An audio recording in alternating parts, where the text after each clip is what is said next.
Mets grabbed a World Series title in a final stunning come-from-behind victory, stealing the championship from the Boston Red Sox.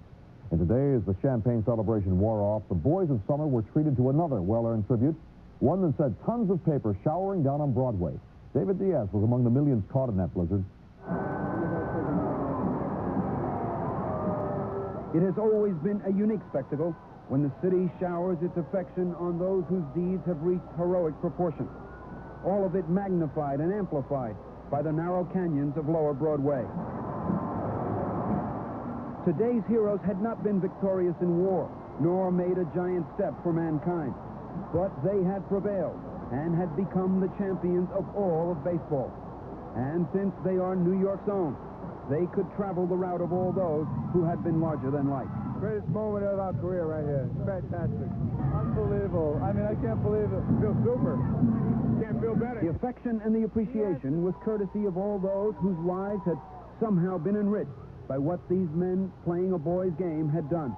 And what was school or work or sleep compared to getting a chance to be part of this, too? It was more important to come to this parade than to go to classes. Did you watch the Mets play? Oh, yes. So I was up until 4 o'clock in the morning. I couldn't sleep. The whole entire campus of Monmouth College went out in the quad and partied for an hour and a half with all the policemen from West Long Branch, all the RAs, all the people in charge of Monmouth College, and we all stayed out there. But thousands simply couldn't get enough of the experience from behind the barricades. And as hard as they tried, the cops couldn't stem the tide. Get him back over there, get him back. Soon the parade route had turned into a snaking corridor, 3 to 5 feet wide.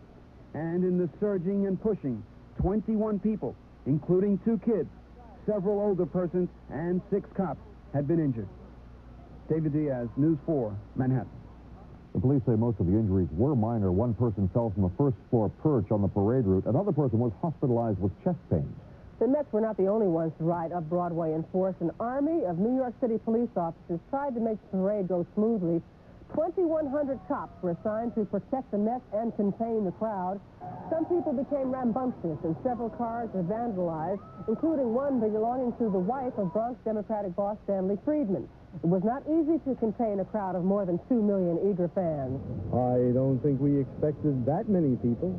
Okay.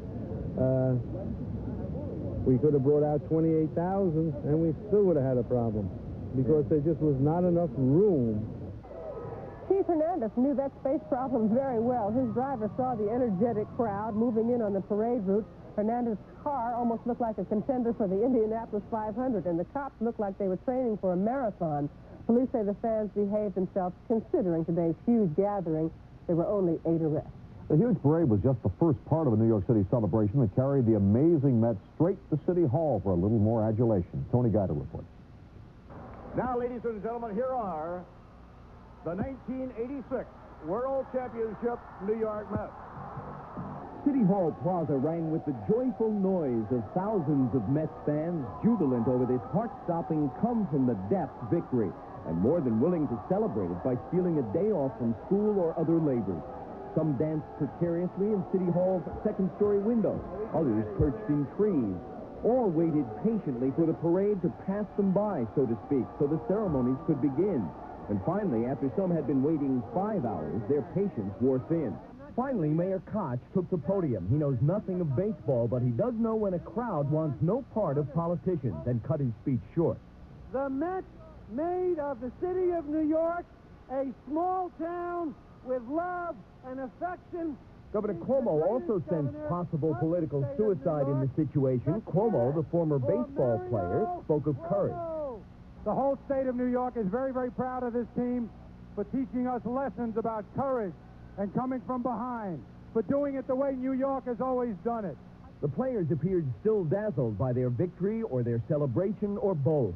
Each got a key to the city. Several spoke to their adoring fans. You make the difference in game 6 and 7.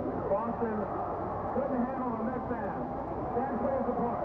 1986, year of the Mets. 1987, year of the Mets.